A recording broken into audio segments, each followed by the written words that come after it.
Som. Boa noite. Que a graça e a paz do Senhor estejam com todos, amém? Como já foi dito aqui pelo André, estamos muito felizes de estarmos com os irmãos essa noite, depois daquela festa maravilhosa de ontem, que, como ele falou, né, deu tudo certo, só acrescenta uma coisa, né? Choveu sexta-feira, choveu hoje, mas não choveu ontem. Quem notou isso aí? Benção. Quando o povo de Deus começa a orar, coisas acontecem, né? Graças a Deus, irmãos. Mas brincadeiras à parte, foi um tempo muito maravilhoso, um tempo de comunhão. Eu sei que deu muito trabalho, muita gente aí empenhado, direto, indiretamente. O pessoal foi dormir 2 horas da manhã na sexta-feira, acordaram cedo no sábado, mas tudo isso é para a honra e glória do Senhor. Tenho certeza que com essa ajuda a gente vai conseguir avançar muito mais do que imaginávamos e, como eu falei, irmãos, seremos surpreendidos. Ontem já ganhamos um monte de coisa, né? Graças a Deus, Deus tem usado pessoas para nos abençoar de dentro, de fora da igreja. Enfim, Deus é bom. Amém? Que Deus continue abençoando a obra da nossa igreja. Se Deus quiser, dia 6 de dezembro estaremos ali, cantando o hino da vitória. Amém? Vamos ao texto.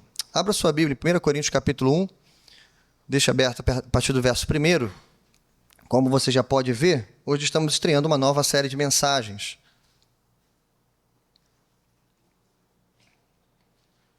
Essa série de mensagens que se chama A Comunidade Centrada na Cruz.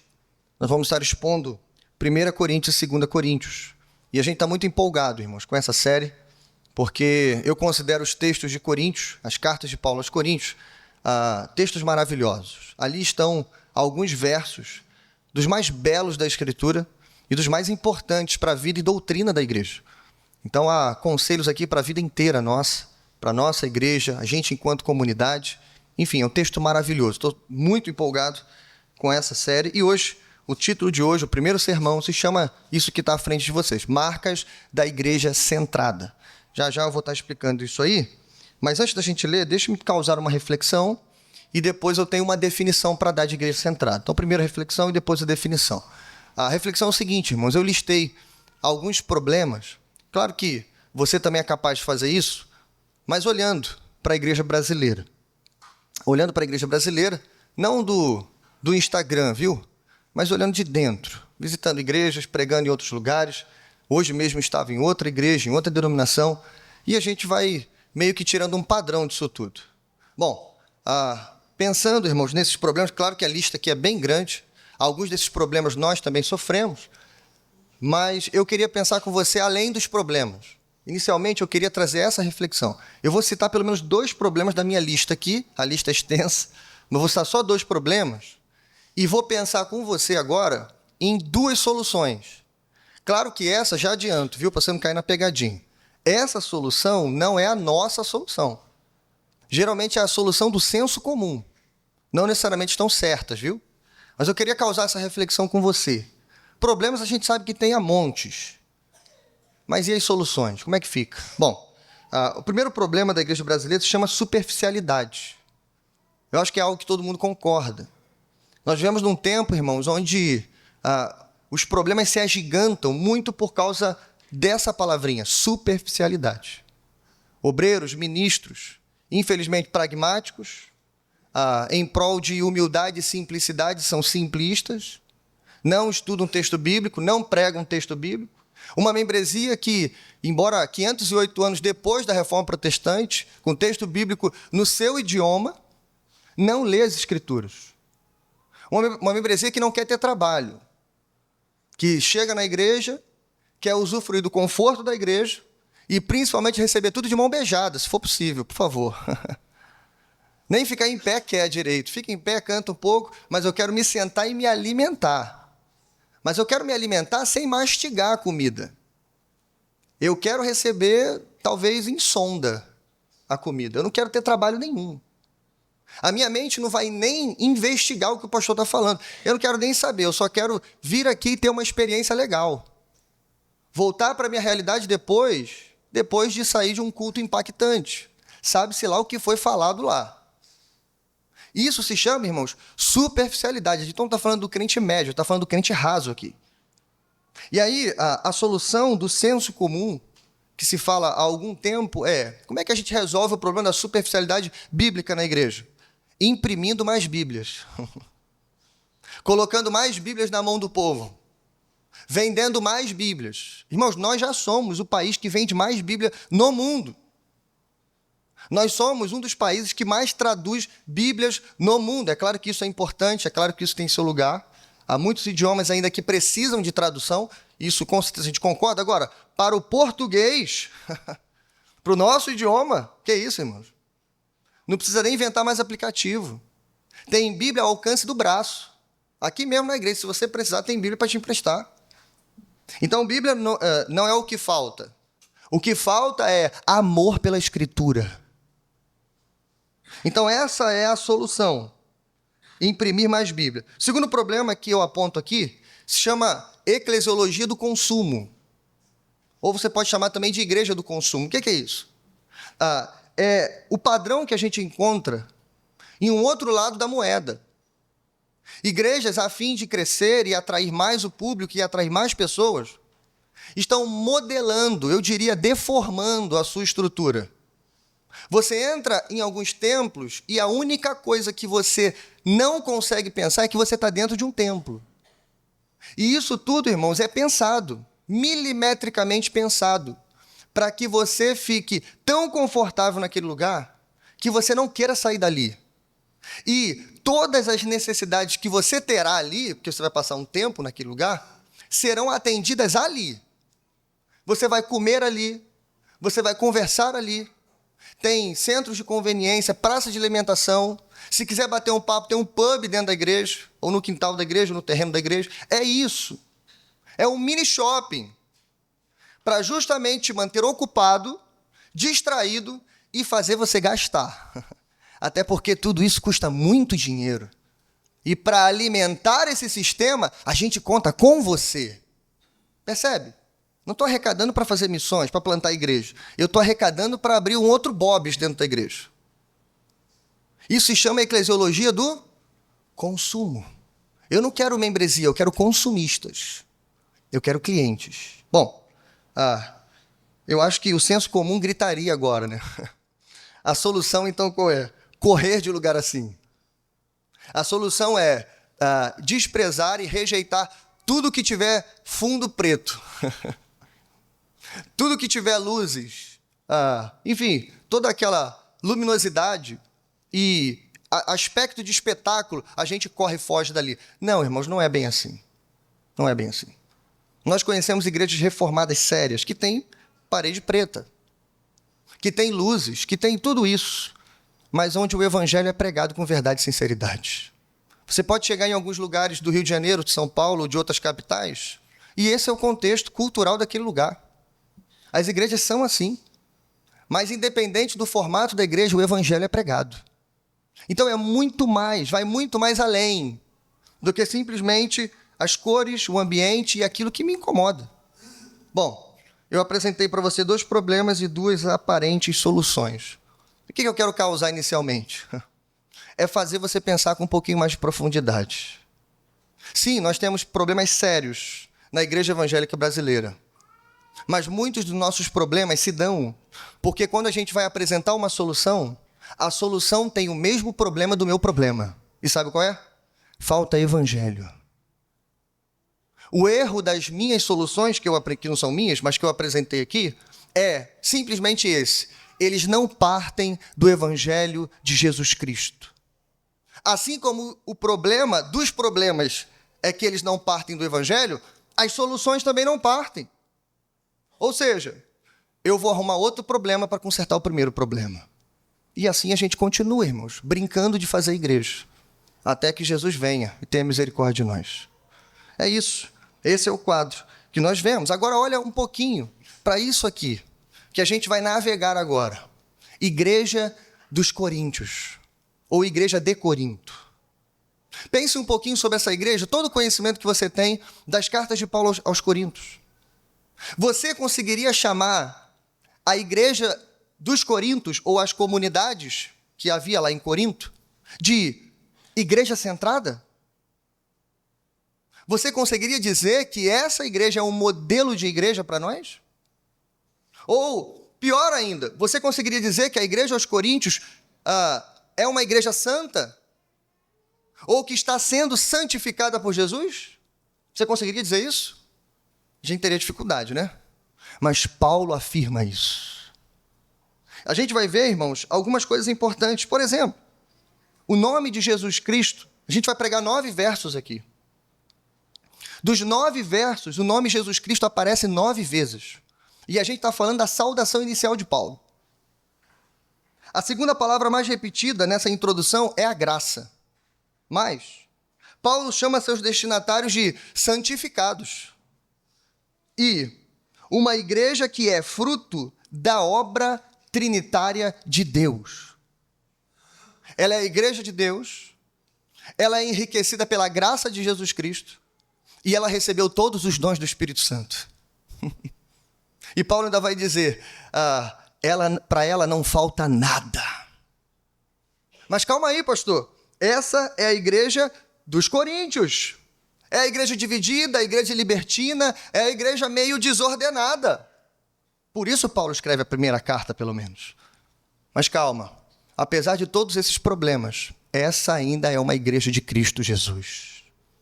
Paulo escreve essa introdução, pelo menos com esse objetivo em mente. Se há alguém dentro da igreja dos coríntios, ou alguém dentro desse lugar, achando que por causa dos nossos defeitos, por causa dos nossos problemas, nós ainda não somos, ou não somos mais, uma igreja de Jesus, ei, esqueça isso, hoje você vai aprender, ou reaprender, ou relembrar o que é uma igreja centrada em Cristo Jesus. Bom, eu prometi a definição e cá está a nossa definição. A definição não é minha, irmãos. Tirei do livro do saudoso reverendo Keller, Igreja Centrada, com esse mesmo título, e resumi uma definição que ele faz em algumas páginas, viu? É basicamente isso. Então, em resumo, uma igreja centrada é aquela que gira em torno do Evangelho de Jesus, vive para a glória de Deus e age como uma força de renovação e atração para a cidade. Vou repetir porque a gente vai usar essa definição praticamente em todos os sermões, pelo menos em 1 Coríntios. Vou repetir. Uma igreja centrada é aquela que gira em torno do Evangelho de Jesus, vive para a glória de Deus e age como uma força de renovação e atração para a cidade. Isso é igreja centrada. Mas a fim de fazer-nos entender melhor o que é uma igreja centrada, Paulo vai nos dar 8 marcas e eu quero ver rapidamente elas com você. Vamos ler o texto? 1 Coríntios capítulo 1, verso do 1 ao 9. Inicialmente leremos todo o texto e depois avançaremos. Paulo, chamado para ser apóstolo de Cristo Jesus, pela vontade de Deus, e o irmão Sóstenes, à igreja de Deus que está em Corinto, aos santificados em Cristo Jesus e chamados para serem santos, juntamente com todos os que em toda parte invocam o nome do nosso Senhor Jesus Cristo, Senhor deles e nosso. A vocês, graça e paz da parte de Deus, nosso Pai, e do nosso Senhor Jesus Cristo. Sempre dou graças a meu Deus por vocês, por causa da graça que lhes foi dada por Ele em Cristo Jesus. Pois nele vocês foram enriquecidos em tudo, em toda palavra, em todo conhecimento, porque o testemunho de Cristo foi confirmado entre vocês, de modo que não lhes falta nenhum dom espiritual, enquanto vocês aguardam que o nosso Senhor Jesus Cristo seja revelado. Ele os manterá firmes até o fim, de modo que vocês serão irrepreensíveis no dia de nosso Senhor Jesus Cristo. Fiel é Deus, o qual os chamou à comunhão com o seu Filho Jesus Cristo, nosso Senhor. Percebeu quantas vezes se repete a palavra Jesus Cristo? Essa é uma igreja centrada em Cristo Jesus. Bom, irmãos, as nossas 8 marcas estão divididas em 3 blocos. E esses 3 blocos vão falar de 3 coisas diferentes, pelo menos. No primeiro, a gente vai ver que Cristo é a origem dessa igreja. Depois, a gente vai ver que Cristo é a riqueza dessa igreja. E, por último, a gente vai ver que Cristo é a esperança dessa igreja. Então, em primeiro lugar, Cristo é a origem da igreja centrada. 3 marcas aqui dentro, irmãos. A primeira delas: igrejas centradas precisam de ministros centrados. Eu disse aqui, se o problema da igreja é superficialidade, a gente não tem que imprimir Bíblia, a gente tem que pregar a Bíblia. Os mesmos ministros que cobram a leitura da Bíblia quando chega o momento da palavra, da pregação, a única coisa que eles fazem, além de ler um verso no início do sermão, é não pregar a Bíblia. Então, como que eu quero que você valorize a Bíblia se na hora em que vamos pregar 30, 40, 50 minutos, a gente faz tudo, conversa, bate papo, sorri, brinca, conta piada, fala do futebol, a gente fala de tudo, menos da Bíblia. Como que a Bíblia vai ser importante para você se não é importante para mim? Paulo já tira isso de visão, porque ele já abre a introdução falando dele, sim, falando de si. Mas ele fala de si com o objetivo de dizer, ei, qual é a origem do meu ministério? Que tipo de ministério eu tenho? De onde surgiu? De onde saiu? Ele afirma, chamado para ser apóstolo de Cristo Jesus pela vontade de Deus. Paulo já está se diferenciando, porque não pasme você, naquela época já tinha falsos apóstolos, falsos obreiros, falsos mestres, falsos profetas, falsos pastores, que já estavam enganando o povo, usufruindo do povo, se beneficiando do povo, extorquindo o povo e enganando o povo. Já tinha isso no meio de Paulo. E esses obreiros, irmãos, ao invés de serem ministros centrados em Cristo, são ministros centrados em si mesmos, é o que a gente chama de autocentrado.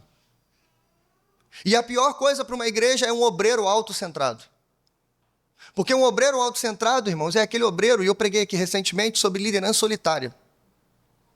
Mas esse obreiro aqui, ele é tão especial, para não dizer outra coisa, que ele quer trabalhar sozinho para não dividir a recompensa depois, se é que ele vai ter alguma. Ele se fecha no ministério e não divide o peso do ministério, o que é algo até impensável. Mas ele tem um objetivo com isso. Não se divide, não se compartilha, não se delega. Sabe por quê? Não é porque não sabe fazer, é porque não quer dividir a glória. Assume todo o peso, prega não sei quantas vezes pela semana, não dá espaço para ninguém, não treina ninguém, não forma ninguém, até que fica doente e não tem ninguém para substituí-lo, não tem ninguém para ajudá-lo. Não são, irmãos, apenas ministros solitários, são ministros egocêntricos, autocentrados. Paulo repete dizendo, olha, de onde vem meu ministério? Ele vem de Cristo, pela vontade de Deus. E ele acrescenta aqui um nome. Veja que especial. E ele diz, e o irmão Sóstenes. Paulo prova o que eu acabei de dizer. Se você não lembra, Atos 18 traz essa figura, o tal do Sóstenes. Sabe quem ele era? Ele era um líder de sinagoga que se converteu à pregação de Paulo. E no meio da confusão, quando Paulo é levado para o tribunal, e depois que o tribunal rejeita as acusações, até porque eles não tinham nada a ver com isso, o problema era teológico, manda todo mundo embora. Sabe o que os judeus fazem de Corinto? Eles pegam um para Cristo, como a gente diz, né? E quem é que eles pegam? O Sóstenes. Ah, você não é o líder da sinagoga? Você não tinha que estar do nosso lado? Então vem cá, camarada. Eles dão uma surra em Sóstenes. E os teólogos vão dizer, os estudiosos, muito provavelmente, por causa dessa surra, Sóstenes provou que ele estava do lado de Cristo Jesus e dos apóstolos. Ele se tornou uma grande liderança dentro das comunidades das igrejas aos Coríntios. Por isso Paulo está saudando no início, dizendo assim, olha, eu sou apóstolo de Jesus Cristo e o irmão Sóstenes. Paulo já está provando inicialmente, aí, o meu ministério não é autocentrado. Ele tem origem divina, mas não só isso. Ele é compartilhado. E Atos 18 ainda diz mais. Fala que é ali que Paulo conhece Priscila e Áquila, que vão ajudá-lo. É ali que Paulo chega sozinho, mas logo depois Silas e Timóteo chegam também. Ajudam ele e agora ele pode se dedicar ao ministério. Ou seja, irmãos, tem obreiros e obreiras em volta de Paulo. Paulo está cercado de homens e mulheres de Deus. Por isso, irmãos, igrejas centradas precisam de ministros centrados em Deus. Mas, em segundo lugar, segunda marca, para a gente avançar. Igrejas centradas, irmãos, são igrejas de Deus. Paulo traz duas identificações aqui no início da carta. E a primeira identificação é essa. Ele, depois de dizer, olha, de onde eu sou apóstolo? De Cristo. Ele diz, a igreja de Deus que está em Corinto, e aos santificados em Cristo Jesus. Primeiro, vamos falar sobre a igreja de Deus. Irmãos, isso aqui parece uma verdade autoevidente. A gente tem nome de igreja que O complemento dela é de Deus. Preciso falar quais são, né? Igreja de Deus. Isso parece uma verdade autoevidente. Mas o problema é que quando a gente vai fazer a igreja parece mais uma extensão da minha casa do que a igreja de Deus. A igreja parece mais a extensão da minha playlist do que a igreja de Deus. A gente começa a fazer a igreja para nós e não para Deus. O culto é aquilo que agrada aos obreiros e não a Deus. Entende isso? Mas a igreja, Paulo está dizendo, é de Deus. E a gente volta para Atos 18, onde isso, irmãos, é confirmado. Porque a origem dessa igreja não é outra, senão o próprio Deus, na pessoa, claro, do Senhor Jesus Cristo. Lembra? Eu disse aqui, quando a perseguição começou em Corinto, depois da surra que Sóstenes tomou, Paulo estava a ponto, o texto diz isso, de bater as sandálias e zarpar de Corinto. Ele entrou em 2 sinagogas e foi rejeitado. O pensamento de Paulo era, eu vou mais aos gentios, eu não vou ficar aqui, até que Paulo é tomado por Cristo Jesus em uma visão. Isso é maravilhoso, irmãos. Imagina, o próprio Cristo Jesus apareceu para Paulo. Olha que milagre, versos 9 e 10 de Atos 18, onde ele disse, certa noite o Senhor falou a Paulo em visão, dizendo assim, escute isso, não tenha medo, continue falando e não fique calado. Jesus dá 3 motivos aqui. Porque eu estou com você. Ninguém vai lhe fazer mal ou feri-lo. Agora vem o último. Porque tenho muita gente nessa cidade. Em outras palavras, Jesus está dizendo para ele assim, Paulo, não é hora de partir, é hora de ficar. Não é hora de temer, é hora de ser corajoso. Não é hora de dizer, vou gastar as minhas energias no lugar onde as pessoas me querem. Não é hora disso. É momento de perseverar, porque tem muita gente minha dentro dessa cidade. Jesus sabia que igrejas seriam plantadas, mas, irmãos, quem seria o plantador dessas igrejas? Jesus Cristo e ninguém mais. É isso que Paulo está lembrando. Ei, é a igreja, ou as igrejas, na maior capital da Acaia, num dos centros urbanos mais aclamados do Império Romano. Mas essa igreja é de Deus, é de Cristo Jesus. Terceiro lugar, igrejas centradas são igrejas santificadas. Eu disse isso no início, que é difícil dizer que os coríntios eram uma igreja santificada, mas é assim que Paulo os chama. Aos santificados em Cristo Jesus, chamados para serem santos, juntamente com todos os que em toda parte invocam o nome do nosso Senhor, Jesus Cristo. Irmãos, temos coisas maravilhosas aqui, escute isso. A nossa dificuldade de olhar para a igreja aos coríntios e ver que aqui há santos de Deus, ou uma igreja santificada, se dá talvez por 2 razões. A primeira, porque talvez a gente não entendeu o que é santificados. Eu vou repetir. Talvez a gente não entendeu o que é ser santo em Cristo Jesus. Talvez a gente ache que ser santo é ser perfeito. Talvez a gente ache que ser santo é ter resolvido todos os problemas. Talvez a gente ache que ser santo é ser glorificado. Não é nada disso. Ser santo é estar vivendo um processo de santificação operado pelo Espírito Santo que vai renovando o seu interior dia após dia, até ser dia perfeito. Isso é santificação. Você vai se parecendo mais com Jesus, até que o próprio Jesus volte dos altos céus e transforme o seu corpo por inteiro. Amém?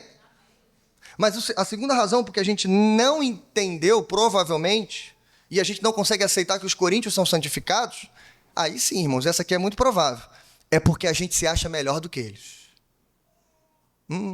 Aí tem um problema. Será que somos melhores do que a primeira igreja batista aos coríntios? Brincadeira. Será que somos melhores do que eles? Eles tinham divisões, pastor. Tinha partidarismo lá. Um vai dizer que é de Apolo, outro de Cefas, outro de Paulo, outro do próprio Cristo. Eles eram uma comunidade libertina. Tinha um pai e um filho se relacionando com a mesma mulher. E a igreja passiva. Sim, irmãos, eu sei que tinha problemas graves aqui. Mas será que não temos problemas graves também? Será que não temos coisas escondidas que precisamos revelar, confessar e se arrepender? Será que também não estamos brincando e passivamente convivendo com o pecado? Será, irmãos? O que nos torna melhores do que os coríntios? Sinceramente, eu acho que nada. Mas assim como eles, apesar disso, estamos sendo santificados. Você pode dizer amém? Irmãos, há um teólogo batista chamado Preben Vang. Ele é dinamarquês. Foi pastor da primeira igreja batista, aí é verdade, viu? De Copenhague, capital da Dinamarca. Agora ele é um erudito, trabalha no seminário lá nos Estados Unidos, escreveu um texto, comentário expositivo de 1 Coríntios, o qual eu vou abusar nessa série, muito bom. Ele traz, irmãos, uma verdade que a gente precisa lembrar sobre santificação. O Preben Vang vai dizer que a gente entendeu santificação pela metade. Isso se dá porque a tradução da palavra, tanto no hebraico quanto no grego, significa, em primeiro lugar, separação. E geralmente, quando a gente pensa em santificação, a gente pensa assim, separados. Separados de. Pense comigo num exemplo aqui. Imagine que a gente vai tirar agora uma tigela de dentro de uma casa dos hebreus, dos judeus, ok? Quando a gente tira essa tigela dali, nós estamos separando essa tigela, separando de. Tirando ela do uso comum, não necessariamente do pecado, mas estamos tirando ela dali. Só que Vang vai dizer que isso é entender a santificação pela metade. Ou seja, a gente atrela a santificação apenas à parte negativa da santificação, que é justamente a nossa separação do pecado, do mundo, das coisas da carne, das tentações. Somos separados, mas é muito mais do que isso.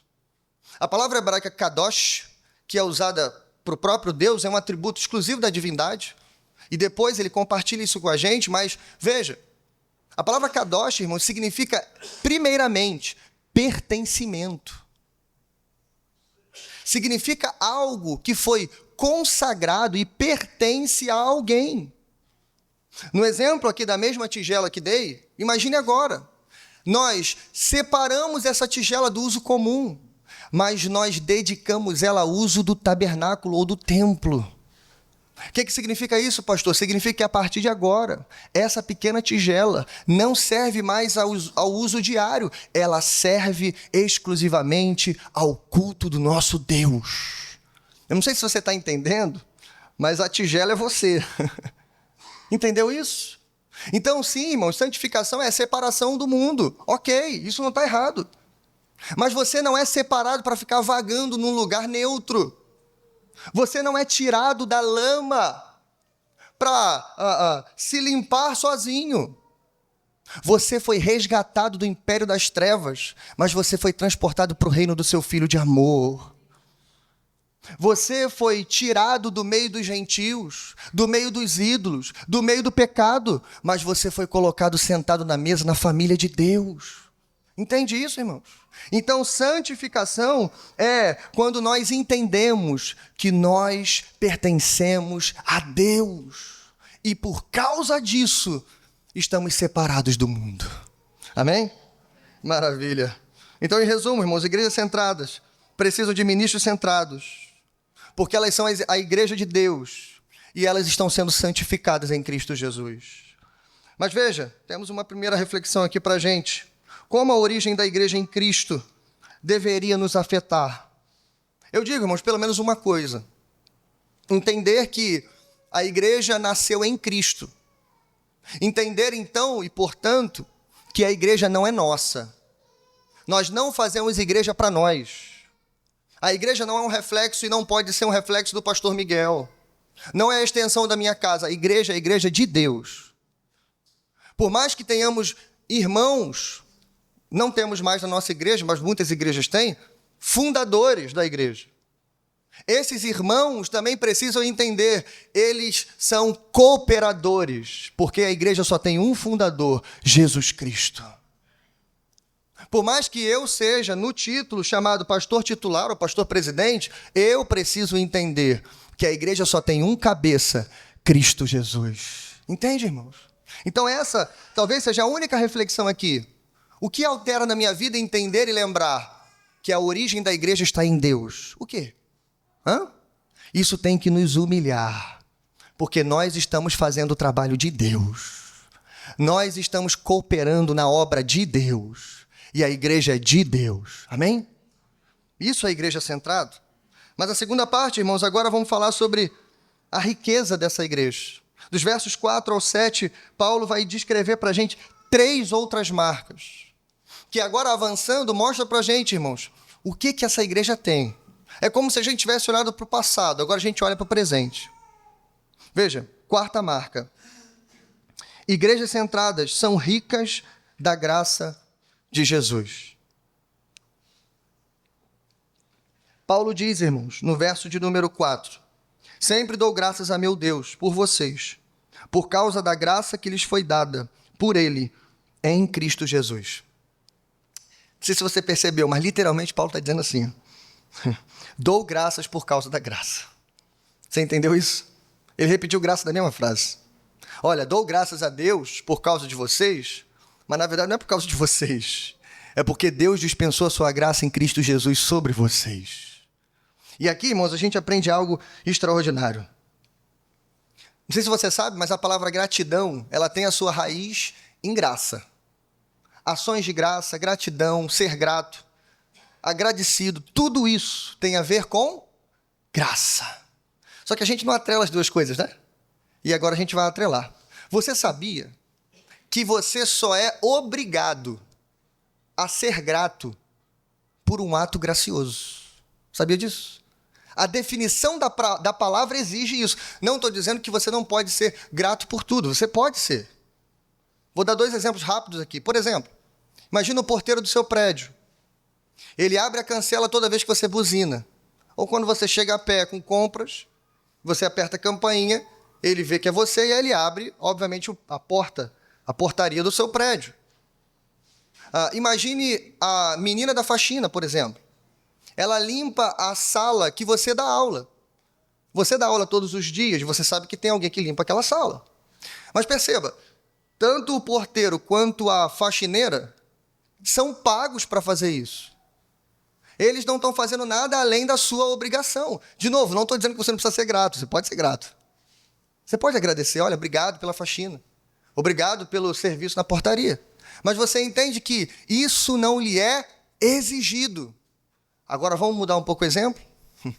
Imagina que esse porteiro, toda vez que te recebe na portaria, está com um sorriso no rosto.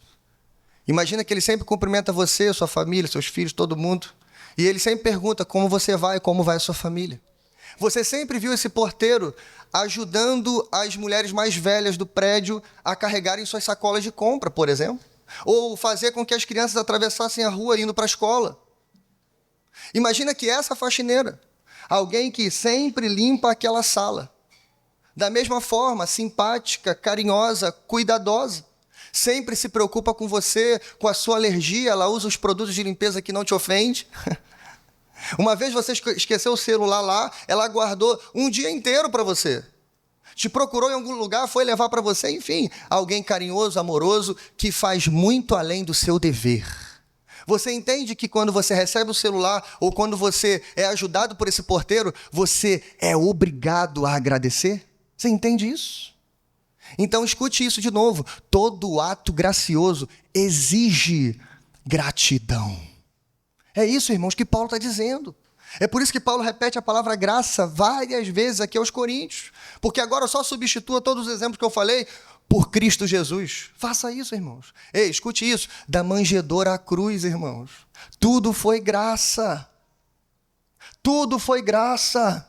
Jesus não veio ao mundo por mera obrigação. Ele mesmo diz, ninguém tira a minha vida, antes eu a dou. É claro, foi um plano eterno concebido entre Pai e Filho na eternidade, mas Ele, irmãos, voluntariamente se entregou por nós. Foi graça. Imagine, Deus se apequenar, deixar a infinitude pela finitude, deixar a posição de glória para pisar em terra poeirada no meio de seres humanos. Foi graça, irmãos. Pior ainda, irmãos, quando a graça transbordou de uma maneira incalculável na cruz do Calvário. Paulo vai escrever em Romanos capítulo 5, pode até, ele diz, faz algum sentido morrer pelo justo, mas pelo injusto, quem está disposto a morrer? Cristo morreu pelos ímpios. E ele ainda diz, Deus prova o seu amor para conosco quando Cristo morreu por nós, sendo nós ainda pecadores. Percebe, irmãos, qual é a única coisa que você pode fazer? Ações de graças. Obrigado, Senhor, pela tua graça. Gratidão pela tua graça. Obrigado, Senhor, porque a tua graça foi derramada sobre nós. Então veja, irmãos, de novo, igrejas centradas são ricas da graça de Jesus Cristo. Entenda, irmãos, que aqui nós estamos falando de, sim, uma grande capital, uma grande metrópole. Mas é possível que essas comunidades, a gente não sabe quantas ao certo, mas como toda a comunidade cristã recém-plantada no século I, eram pobres, tinham dificuldades. Talvez um membro rico na comunidade, mas o restante pobre. Alguns escravos, outros trabalhadores, camponeses, gente que não tinha recurso nenhum. E é muito provável que eles olhavam para dentro e pensavam assim, né? Somos pobres, não temos nada. Mas escute, irmãos, o que Paulo está dizendo para a gente nas primeiras linhas é dizer que nós somos ricos.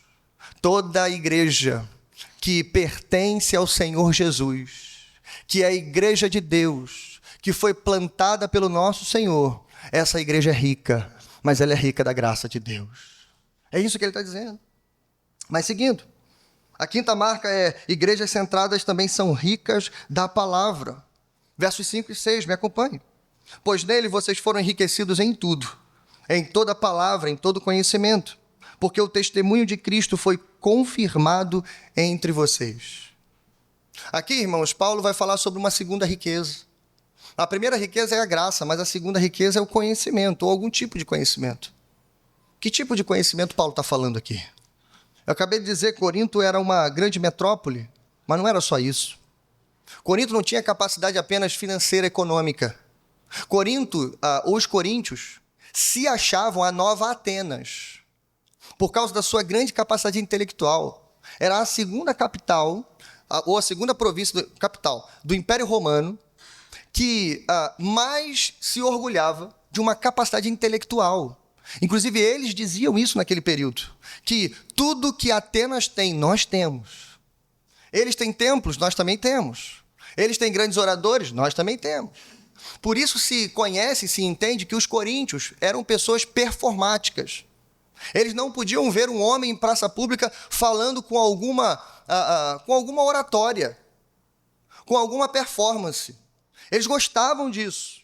Por isso Paulo escreve no capítulo 2, dizendo, olha, quando eu fui até vocês, eu não fui com palavras de persuasão de sabedoria, eu não fui com eloquência, eu não fui com oratória nenhuma, mas eu fui com fraqueza e muito temor, para que tudo que acontecesse entre vocês fosse apenas vindo do poder do Espírito.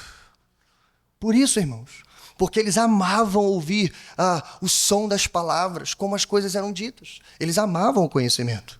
Mas não é sobre esse conhecimento que a gente está falando. O conhecimento, irmãos, Paulo explica no verso número 6. Ele fala, olha, vocês foram enriquecidos em tudo, verso 5, em toda palavra e conhecimento. Por quê? Porque o testemunho de Cristo foi confirmado entre vocês. Ou seja, o testemunho de Cristo entende-se o evangelho de Cristo. O conhecimento aqui, irmãos, você pode substituir pela palavra de Cristo. É o evangelho de Jesus, que transforma, que dá vida. Então veja, essa igreja é rica da graça, mas ela também é rica do evangelho de Jesus. Sim, irmãos, eu estou falando da igreja aos Coríntios. Até porque Paulo vai escrever isso no capítulo 2, verso 2. Decidi nada saber entre vós, a não ser a Cristo e esse crucificado. E Paulo está escrevendo e lembrando do passado. O que ele fez quando chegou lá e pregou para eles. Ou seja, Paulo passou 18 meses em Corinto ensinando a palavra de Cristo Jesus. Então Paulo, nessa introdução, está lembrando, olha, não há nada em vocês para se envergonhar. Vocês podem ser pequenos em recursos. Vocês podem não ter estruturas grandiosas, como o templo de Artemis. Mas escute isso. Vocês têm tudo o que vocês precisam no tocante ao evangelho de Jesus. Vocês sabem tudo sobre o Evangelho, porque quando eu estive entre vocês, vocês receberam o testemunho de Cristo.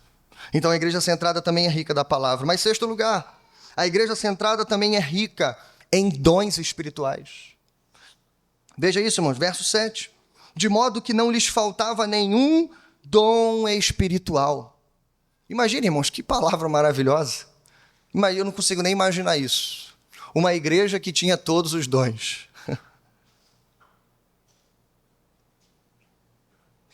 Mas brincadeiras à parte, irmãos, esse versículo pode ser entendido de duas formas. Ou a igreja dos Coríntios tinha todos os dons, no sentido de ter todas aquelas listas de dons. Os teólogos contam de 21 a 25 dons. Então vamos supor que eram 21, eles tinham os 21 dons.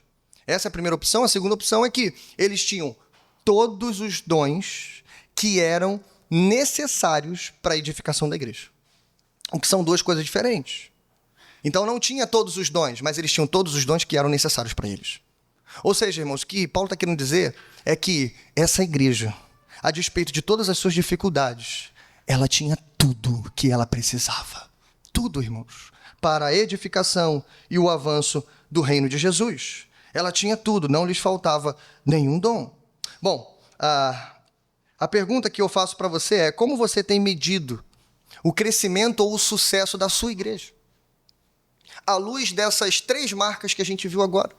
A gente viu que, apesar do poder econômico da igreja, do recurso, da estrutura, a igreja possui três marcas importantes, que são: essa igreja é rica da graça, ela é rica da palavra, mas ela também é rica de dons espirituais. Porque o próprio Paulo vai escrever em 1 Coríntios capítulo 12 que o Espírito concede conforme ele quer, visando a edificação da igreja. Então não lhes faltava nenhum dom. E aí, irmãos? À luz disso que a gente viu, como você tem medido o crescimento da sua igreja? Eu sei que há visitantes aqui, mas cada um pense de acordo com a sua igreja local. Como é que você tem medido isso? Eu digo como a igreja tem sido medida nos nossos dias. A igreja tem sido medida pelo menos em três áreas. A primeira área são números. A gente literalmente conta o rebanho. É literalmente assim. Eles contam pessoas. A igreja é medida pelo número do seu hall.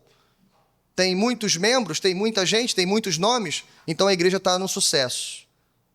Desculpa. Tem menos de 100, menos de 50, o negócio está ruim. A primeira medida é essa. Mas a segunda medida são os recursos. E eu acabei de dizer, irmãos, que não ter muito recurso não significa nada, né? Mas se mede assim. Uma conta bancária exuberante, 6 dígitos na conta. Eu já fui de uma igreja de 6 dígitos, irmão, já fui. 7 dígitos, perdão. Já fui de uma igreja de 7 dígitos. Eu tinha que colocar dinheiro do bolso para fazer conferência na igreja. Uma vergonha, irmãos. Você entende que não adianta ter recurso? Entende isso? Aí para que ter aquele dinheiro todo? Não sei, até hoje eu não descobri. Terceiro lugar, estrutura. É verdade, não descobri mesmo. Se mede o tamanho da igreja, o crescimento da igreja, o sucesso da igreja pela estrutura da igreja. A gente passa na frente, a igreja está linda. E esse é um perigo que a gente vai correr quando o templo estiver construído. Escute o que eu vou falar para você. Toda igreja que tem um templo bonito e confortável, tem muita gente chegando na igreja por causa do conforto. Escuta isso, irmãos. Tem vários colegas que estão sofrendo com isso. As classes de novos membros estão cheias de gente migrando de tudo quanto é lugar, por causa do lugar confortável. Por isso que a classe de novos membros lá vai... Brincadeira. Eu ia falar que vai ser mais difícil do que agora. Brincadeira, irmãos, brincadeira. Mas deveria ser. O teste tem que ser mais forte. Porque, infelizmente, irmãos, o conforto atrai, a beleza atrai. As pessoas veem um templo maravilhoso, exuberante e medem o sucesso da igreja por causa disso. Olhe para nós, irmãos. 8 anos sem templo. Eu brinquei ontem, eu falei, a primeira vez que eu vejo aquele portão aberto, ali na frente da igreja, me deu uma alegria tremenda, irmãos. A gente se alegra com isso. Mas não é isso que mede o sucesso da PIB de Juscelino. São vocês. Entende, irmãos? A gente escute isso. A gente pode ter estrutura. E se tem estrutura, obviamente tem recurso. Mas do que adianta estrutura e recurso sem gente? O que adianta? Pior ainda, irmãos, é ter gente, ter recurso, ter estrutura e não ter Cristo Jesus. E a gente está fazendo programação em cima de programação, chamando cantor famoso, pregador famoso, 5, 10, 15 mil reais só para o cara cantar uma noite. Para quê, irmãos? Para que esse negócio? É para fazer festa, show? A gente nunca vai fazer um show melhor do que o mundo faz. Porque a gente nunca foi chamado para fazer show. A gente foi chamado para fazer culto. E culto, irmão, não tem ninguém que faz igual a gente. Não tem. Entende isso? Deus tenha misericórdia de nós. Terceiro e último lugar. A gente falou no tocante, irmãos. Falamos sobre a origem da igreja. Falamos sobre a riqueza da igreja. Agora, por último, a esperança da igreja. Duas marcas finais para você entender de uma vez por todas o que é uma igreja centrada. Finalzinho do verso 7, Paulo completa dizendo: enquanto vocês aguardam que o nosso Senhor Jesus Cristo seja revelado. Nós falamos aqui, irmão, já coisas importantíssimas. Olhamos para o passado da igreja, ou seja, quanto à sua origem, olhamos para o presente, ou seja, quanto à sua riqueza, agora a gente vai olhar para o futuro. A pergunta aqui é, para onde nós estamos conduzindo a igreja? Isso é muito importante, irmãos. Para onde nós estamos levando vocês? Onde tem que estar o final, a linha de chegada? Ou seja, o nosso destino. Onde que está, irmãos? Qual é o objetivo de Juscelino? Eu já adianto para você. O nosso objetivo, irmãos, é contribuir, é fazer tudo o que a gente puder para o reino avançar, até que o reino de Jesus desça dos altos céus. Entende isso, irmãos? É o já e o ainda não. Estamos avançando o reino espiritual, até que o reino literal venha, desça, e Cristo reine sobre toda a terra. É isso, irmãos. Isso vai acontecer, já, logo mais. Mas ainda não. Bom, uma igreja que não sabe, irmãos, para onde deve conduzir as pessoas, está fadada ao fracasso. É por isso que a segunda vinda de Jesus está relegada, no sentido de estar colocada a segundo plano dos púlpitos e das igrejas. Não há mais interesse, não é interessante falar de segunda vinda. Lembra do que eu falei no início? Por causa da eclesiologia do consumo. Nós criamos um sistema que tornou a terra e a igreja tão confortável que a ideia é tornar você cativo a esse lugar. Quase que traduzindo isso aqui no reino de Deus. Aqui você está seguro, aqui é o nosso reino. Alguns lugares se chamam inclusive reino, né? Já para deixar você aqui. E a gente começar a pensar só nisso aqui. E aí, irmãos, não se prega mais. Não vou dizer nem em pecado e arrependimento. Não se prega mais a vinda de Jesus. Não se prega mais o arrebatamento. Não se prega mais o juízo final. Porque isso não é mais interessante. Pelo incrível que pareça, irmãos, há uma música contemporânea. Uma letra muito boa, não sei quem escreveu, mas eu achei interessante. Que ela traz essa reflexão para a gente. Abre aspas. Porque pararam de falar do céu. Acham que Cristo não vai mais voltar.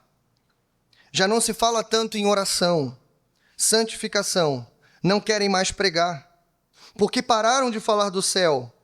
E só se fala em bens materiais. Mas eu sei que dentro da igreja existe uma igreja espiritual. Amém? Eu não sei quem escreveu essa letra, irmão, mas quem escreveu estava no azeite. Estava bem com Deus aqui. É exatamente esse o quadro, ou a foto 3x4 da igreja brasileira. Pararam de falar do céu, porque o céu não é mais interessante. É melhor a gente ficar aqui, gastar nosso dinheiro aqui, construir nossos impérios aqui, porque aqui tá bom demais. É ou não é? Infelizmente. Mas a sétima marca, irmãos, é igrejas centradas esperam ansiosamente a vinda do nosso Senhor Jesus. Diferente, irmãos, dessas igrejas, desses lugares. Uma igreja centrada, a igreja de Corinto, com todos os defeitos que eles tinham. Paulo diz, de novo, enquanto vocês aguardam. A palavra grega aqui são duas palavrinhas. Felizmente a gente não traduziu corretamente. Aqui tem que ser, esperam ansiosamente. É isso que significa literalmente a tradução. Aguardam com grande expectativa. A gente acabou de pregar, irmãos, as parábolas de Mateus. Escute isso. E lá, em resumo, nós vimos as parábolas escatológicas. E nós aprendemos pelo menos uma coisa, lembrando para você, que não basta esperar Jesus voltar. Pastor, é claro que eu sei que Jesus vai voltar. É claro que ele vai voltar como ladrão. Eu sei disso. Eu conheço os textos, eu conheço as histórias. E nós aprendemos o quê? que não basta esperá-lo, a gente tem que esperar ele do jeito certo. Vigilantes, não distraídos, com o coração ardendo e queimando, irmãos. É assim que a gente espera. A gente não dorme até que a vasilha ou a lamparina esteja cheia. Lembra? Por quê, irmãos? Porque nós queremos isso. Tudo que nós fazemos para nos preparar para a vinda é porque nós almejamos a vinda de Jesus. Entende isso? Então, a forma pela qual nós esperamos a vinda, irmãos, a gente poderia traduzir aqui, é com fervor no coração. Eu gosto, irmãos, eu amo essa palavra fervor. Infelizmente, essa palavra ela é associada aos nossos irmãos pentecostais. Erroneamente se pensa que crente fervoroso é um crente pentecostal. Não é, irmãos, não tem nada a ver isso. Claro que, com todo respeito aos nossos irmãos pentecostais, mas isso não tem a ver. E quem faz essa confusão não são eles, somos nós, viu? Que a gente fala assim, fervor, a gente pensa que são eles. Não. Ei, o crente salvo em Jesus Cristo precisa ser um crente fervoroso.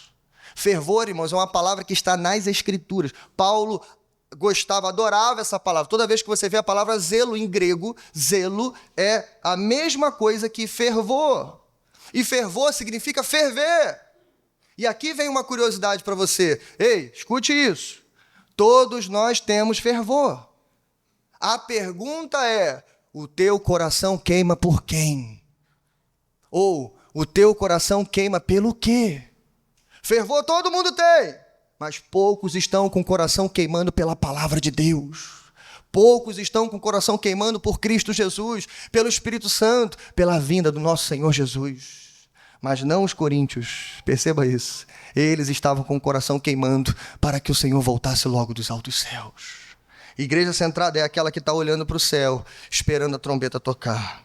Mas em oitavo e último lugar, igrejas centradas têm a sua segurança em Cristo Jesus. Paulo encerra dizendo, ele os manterá firmes. Porque aqui, irmãos, vejam, se é verdade, e claro que é, que Jesus vai voltar dos altos céus, que as profecias irão se cumprir com som de trombeta, com alaridos, com miríades de anjos, com tudo que tem direito, com todo o pacote prometido para a gente. Se isso é verdade, a segunda pergunta que a gente tem que fazer é, peraí, pastor, mas e se Jesus voltar na hora errada? Se é que existe uma hora errada para ele voltar, né? Mas e se Jesus voltar no momento exato que eu estou fraquejando? Você não acha que isso pode acontecer? Eu fui criado na igreja, irmãos. E a gente ouvia quando era moleque, assim, se Jesus voltar no carnaval, aí os irmãos falavam assim, o céu vai ficar vazio. Não sei por que isso. Entende, irmãos? Essa era a lógica, ou ainda é a lógica em alguns lugares, em algumas mentes. E se Jesus voltar no momento que eu estiver, por exemplo, aborrecendo alguém, sendo objeto de ira para alguém, fazendo alguém pecar? E se Jesus voltar no momento que eu estou chateado com meu irmão? A gente vai pensando um monte de coisa. Graças a Deus, irmãos, que não é assim que funciona. Graças a Deus. Graças a Deus que não é assim que a regra se dá. Porque estamos seguros. Não por causa dos nossos momentos de acertos. Não por causa das obras de caridade que praticamos. Não por causa das vidas que resgatamos das trevas ou ajudamos a resgatar. Estamos seguros por causa do trabalho contínuo do Senhor Jesus. Estamos seguros, sabe por quê, irmãos? Porque, infelizmente, alguns crentes acham que só devem entregar a sua vida a Jesus e ponto final. Eles se esquecem que a fé do começo tem que ser a mesma fé da caminhada para ser a mesma fé do final. Se esquecem que eles entregam o primeiro passo a Jesus, mas eles se esquecem que precisam entregar também o último suspiro a Ele. Ei, escute isso, irmãos. Não é uma corrida de 100 metros, é uma jornada inteira com Cristo Jesus, na companhia de Jesus, e sabendo, verso 8, Ele os manterá firmes. Quando, irmãos? Até a metade? Não, até o fim. Aí sim, de modo que vocês serão irrepreensíveis no dia de nosso Senhor Jesus Cristo. Ele encerra dizendo, fiel é Deus, o qual os chamou à comunhão com seu Filho Jesus, nosso Senhor. Então, irmãos, escute isso. Filipenses 1,6, Paulo vai dizer: estou convencido de que aquele que começou a boa obra em vocês vai completá-la até o dia de Cristo Jesus. Para a gente encerrar, irmãos, no último verso, verso 9, Paulo usou uma expressão parecida com o que ele usou lá no início. Não sei se você reparou. Ele disse assim, o qual os chamou à comunhão com o seu Filho. É interessante porque Paulo aqui ele vai fechar uma moldura nessa introdução. No verso de número 2, ele disse, chamados para serem santos. E no verso 9, ele fecha a moldura dizendo, chamados à comunhão com Cristo. Eu encerro, irmãos, lembrando para você, essa era a igreja de Corinto. Com todas as suas falhas, com todas as suas rugas, que nós veremos, que nós vamos tratar. E a gente vai ver se muitos desses problemas também não estão entre nós. E que Deus nos ajude e tenha misericórdia de nós. Mas apesar de tudo isso, eles eram chamados para serem santos e foram chamados à comunhão com Cristo Jesus. Então o que você tem que entender agora, para a gente encerrar, é que igreja centrada, infelizmente, também pode se esquecer quem é o dono da obra. Igreja centrada também pode se esquecer de viver todos os dias com os seus tesouros espirituais. Ela pode se esquecer que ela é rica, que não lhe falta nada, que ela tem todos os dons e toda a capacidade para servir e fazer o reino avançar. Igreja centrada também pode fazer da terra o seu paraíso. Por isso, irmãos, é necessário lembrarmos que a nossa igreja é de Deus, que nós vivemos única e exclusivamente pela graça do Senhor Jesus e que nós operamos na capacidade dos dons do Espírito Santo. Que bom que a gente cantou aqui, e eu encerro com ele, né? Com aquela boa e velha canção dele. Ou seja, a nossa origem é em Cristo Jesus. Por ele, toda a nossa riqueza está em Cristo Jesus. E para ele, a nossa esperança, irmãos, está quando aguardamos ansiosamente Jesus Cristo descer dos altos céus.